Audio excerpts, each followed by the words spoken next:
بسم اللہ الرحمن الرحیم۔ کل موضوع کے حوالے سے احادیث پاک بیان کی گئیں کہ جن کے اندر اس بات کا ذکر موجود تھا کہ حضور علیہ الصلاۃ والسلام نے موضوع کے اوپر مسح فرمایا۔ سادے سے لفظوں کے اندر یہ بات یاد رکھ لیں کہ موضوع کے لیے 3 چیزیں ضروری ہوتی ہیں، بالکل سادے انداز کے اندر۔ پہلی چیز یہ ضروری ہے کہ موضع جو ہیں وہ موٹے ہوں، موضع اتنے موٹے ہوں کہ ان کے اندر پانی سرایت نہ کر سکے، ان کے اندر پانی نہ جا سکیں، تو اس سے وہ جرابیں خارج ہو گئیں جو بالکل باریک ہوتی ہیں اور لوگ جرابوں کے اوپر مسح کرتے ہیں۔ موضع کی تعریف ہی یہ ہے کہ اتنا موٹا ہوں کہ جس کے اندر پانی نہ جا سکے۔ دوسری سادہ سی بات یہ ہے کہ موضع ایسے ہوں کہ جو پاؤں کے ساتھ چمٹے ہوں، یعنی انسان جب چلے تو اس کو چلنے کے اندر دشواری نہ ہو، جب انسان چلے تو وہ پاؤں سے اتر نہ جائیں، موزے پاؤں کے ساتھ چمٹے ہوں۔ تیسری شرط یہ ہے کہ اس کے ٹخنے جو ہیں وہ ننگے نہیں ہونے چاہیے، موزوں کے اندر اس کے ٹخنے جو ہے وہ ننگے نہیں ہونے چاہیے۔ یہ موضوع کے بارے میں سادہ سے مسائل تھے۔ اب موضوع پر مسح کس طرح کیا جائے گا؟ ہر موضع کا مسح ہاتھ کی چھوٹی 3 انگلیوں کے برابر ہوگا اور موضع کی پیٹھ کے اوپر مسح ہوگا۔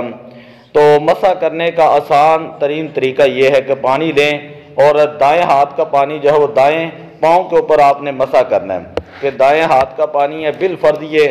دایاں ہاتھ ہی ہے بالفرض، یہ دایاں پاؤں ہی ہے، حالانکہ یہ بایاں، تو دائیں ہاتھ کا پانی لے تو اس طرح آپ نے جو وہ مسح کرنا ہے۔ بائیں ہاتھ کے اوپر پانی لیں تو بائیں پاؤں کے اوپر آپ نے موزے کے اوپر اس طرح مسح کر دینا، اور وہاں پہ کوئی چیز نہیں ہے کہ دائیں طرف سے کریں بائیں طرف سے کریں، موزے کے نیچے سے مسح کریں، یہ کوئی چیز نہیں، اوپر سے صرف انگلیوں کو اس طرح تھوڑا سا کھینچنا ہے۔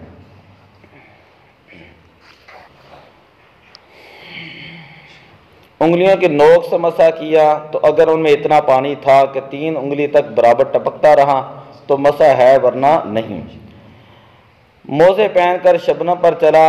یا اس پر پانی گر گیا یا جس جگہ مسح کیا تھا بقدرے انگلی کے تر ہو گیا تو مسح ہو گیا، ہاتھ پھیرنے کی حاجت نہیں۔ انگریزی بوٹ جوتے پر مسح، انگریزی بوٹ جوتے پر مسح جائز ہے اگر ٹخنے اس سے چھپے ہوں۔ امامہ ہے، برقع ہے، نقاب ہے اور دستانے ہیں۔ دوبارہ امامہ شریف ہے، برقع ہے، نقاب ہے اور دستانے ہیں، ان تمام چیزوں کے اوپر مسح جائز نہیں ہوگا۔ بعض اوقات لوگ ویسے ہی مسئلے کے اوپر ضد کر دیتے ہیں کہ دیکھیں نبی اکرم صلی اللہ علیہ وسلم نے جرابوں پر مسح کیا، وہاں پہ جو لفظ ہے نا وہ آپ شریعت کے مطابق ہی چلیں گے تو زیادہ مسئلہ بہتر رہے گا کہ حضرت علی المرتضیٰ رضی اللہ تعالیٰ عنہ، آپ کی کل میں نے روایت پڑھی، آپ نے فرمایا کہ اگر دین اپنی رائے سے ہوتا،